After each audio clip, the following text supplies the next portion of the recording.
Well, hello everybody. How can you even follow that? That was such an inspirational talk. I'm really happy to be here today. I'm going to be talking about something that's really important, which is about harassment in the workplace, because this is all about stopping harassment and making sure that we have a fully inclusive environment. And I've worked in private practice as a lawyer. I've worked for some very big brand businesses. And being a lawyer isn't actually just always about saying what the law is. It's about encouraging employees to think about things in a different way. And I'm probably going to say the words emotional intelligence a lot, which is probably not what you expect from a lawyer, but it's something that I think is really key. How you express yourselves and your words is such a powerful tool that you should always think about how it's going to be perceived by the other person. So if we crack on, so the Weinstein allegations. So last year, Harvey Weinstein basically started a revolution for women in the workplace. This was because a number of actresses accused him of some very serious allegations, including rape.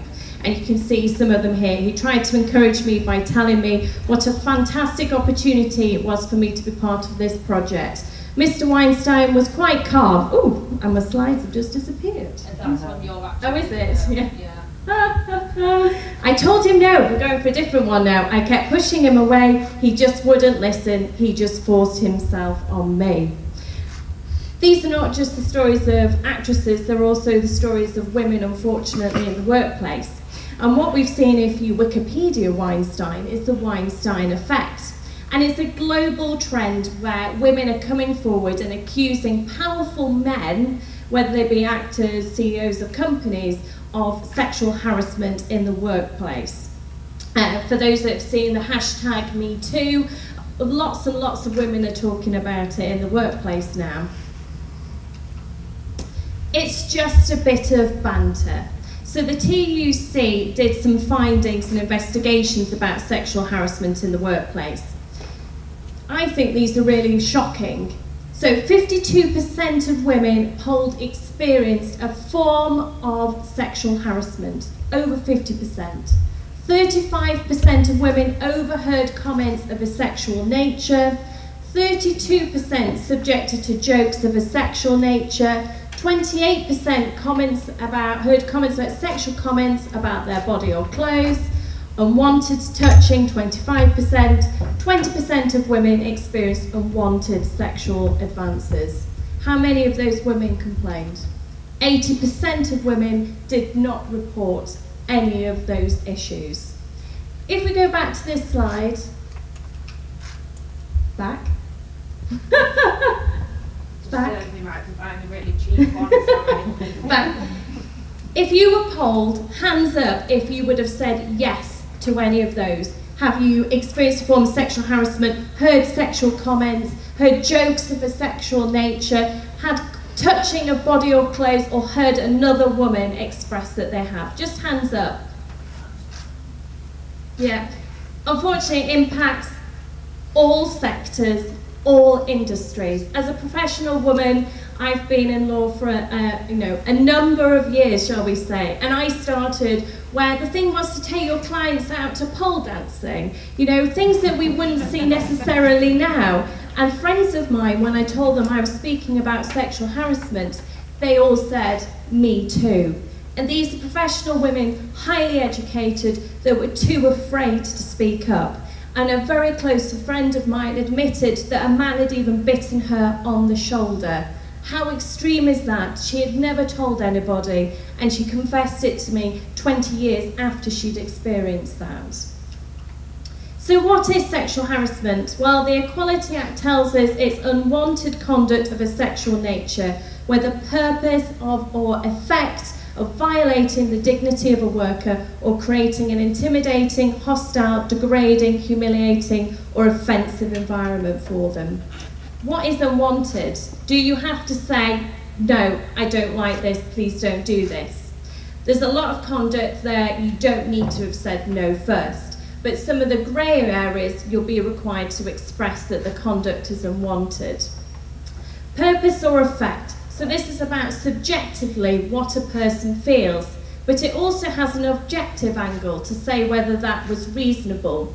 So if this case ended up in tribunal, the tribunal would want to hear what your experiences were, followed by whether it was reasonable for you to feel that way in the circumstances. And it's all about looking at the whole context of the scenario. In real life, it could be written or verbal comments of a sexual nature, could be suggestive remarks, it could be displaying pornographic or explicit images, email with content of a sexual nature, request for sex, sexual assault. It covers everything. It could be mimicry, it could be facial expressions. It's the whole host. It doesn't start with written or just touching of an inappropriate nature. But I didn't mean it. Is that important? Hands up if you think that takes away from it being sexual harassment. Does anyone believe it takes it away from sexual harassment? No. Because it's subjective, it's about how the person feels, but actually it is relevant to whether it is sexual harassment. So John Lewis had a case in 2010 where a lady had actually touched a man in what was said to be an inappropriate manner. So she touched his hip. And she was a very friendly, warm individual. And actually, what the tribunal said was, no, this isn't sexual harassment. This person does it to everybody. It wasn't meant in that way. So the subjective nature of it is important to decide whether it's sexual harassment, but there are certain things, and for those that have read the case law, going up to somebody and saying, you know, please can you wear that short skirt tomorrow for your interview, that would not take away from that. That has actually happened to me. I have actually been sent to officers and told to wear my shortest, tightest skirt because that might get a better outcome. Again, I'm one of the women that didn't say anything about it at the time. It was just one time. Does that take away from it? Wave at me if you think that takes away from it. It just happened once. No, it doesn't take away from it. If it's serious enough, just the one time will be enough. So the instance in case law is where we've seen somebody turned up and they said, I'm glad you've come for the interview because you have big tits. How horrendous is that? Would you even believe that somebody would say that? And that's the whole point about creating an inclusive culture. The things people say, even in what is a big business, can be so shocking that it needs to be dealt with from its core. Everybody laughed. Does that take away from it? You laugh at what somebody says even though it's highly inappropriate. The answer is no, because you may be so scared or you may want to stop that behaviour so much that actually you laugh to make it stop. And so the person that's harassing you might believe that you're going along with it, but actually you're not. And if those aren't, good enough reasons why we should be stopping sexual harassment in the workplace, the other is for the financial directors to realise that there's a huge financial penalty. So if we take this NHS HR director, she was awarded £830,000. Now that is one big deficit in somebody's budget there. And it gets often tied up with constructive dismissal as well. So unfortunately, she had spurned the advances of her manager, which had impacted her career, being accused of bullying and forced out of her organisation. Stopping harassment before it happens. Now, as a solicitor, I see the back end of this. So I'm helping companies, protecting them, helping them to make sure that they're dealing with complaints in the right way. But dealing with it when it's happened is almost too late for that impact on that woman who may have lost her self-confidence, who doesn't want to work for your organisation anymore. So it's all about having the proper code of conduct, the policy, creating a zero-tolerance environment of harassment, and making it a supportive environment where women can raise concerns. Representation of women, and we're going to be hearing about the gender pay gap, is so important, because if you have women at the top of your organisation and represented throughout, what you are saying is, we are here, we have a voice, and we will make sure that women are treated fairly throughout. Focusing on skills and behaviour. So not necessarily should we be saying it should always be the woman. What we're saying is it should be parity of treatment, focusing on skills rather than what sex you are and what you wear. Training. So if your managers are far, far away from policies, procedures, it's going to be training that helps them to realise about the impact. It's about having that emotional intelligence to understand when you make comments like the ones we've discussed today, that they may be inappropriate. How do you handle allegations? Sensitivity, this is the key word for dealing with any allegation. How you write your letters, how you speak to people, it's all about how they may perceive it and being supportive.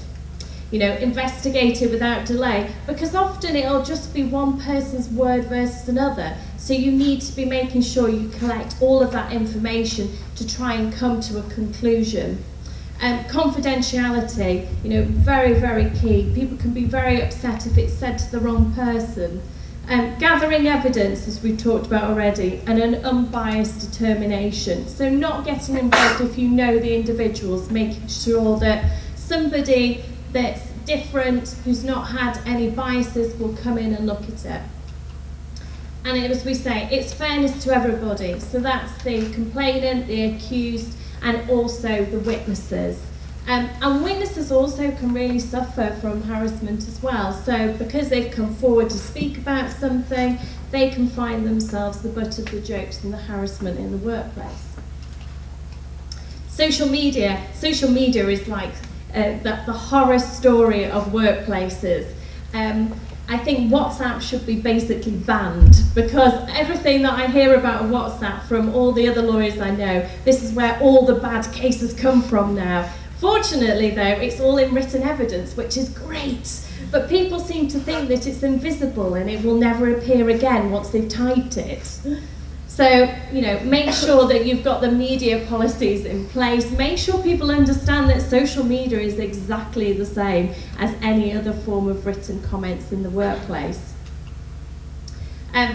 We were all aware that, in January we had these terrible allegations about the President's Club, where they had to close down after claims of harassment of women by customers who were at this event.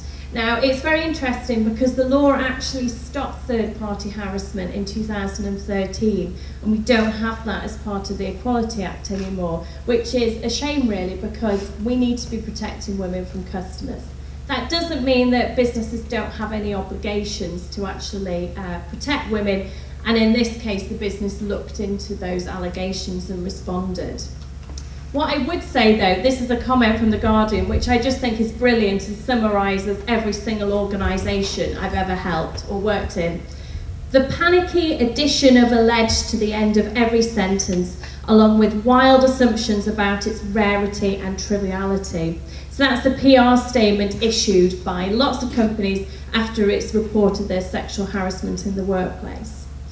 I think my advice would be, as a lawyer to businesses, and as a woman, and as an employee, make it serious. Don't make it trivial. Make sure that people understand how serious that allegation is and try and eradicate it from your organisation. And the best PR is to back it up with all the steps you've taken in advance. Don't leave it too late. But I do love the word alleged, I must say. That goes in a lot of my letters. So in summary, it's all about education, education, education. Let's make sure that sexual harassment is not part of the workplace and they do not have the same stories to tell in another generation's time. Challenge behaviours and support women who challenge behaviours. Make it a supportive environment to raise concerns. And let's take learning lessons from anything that goes wrong. Because we've seen 50% of women are reporting this. This means that we could have an incident at any time, and it's about how you deal with that.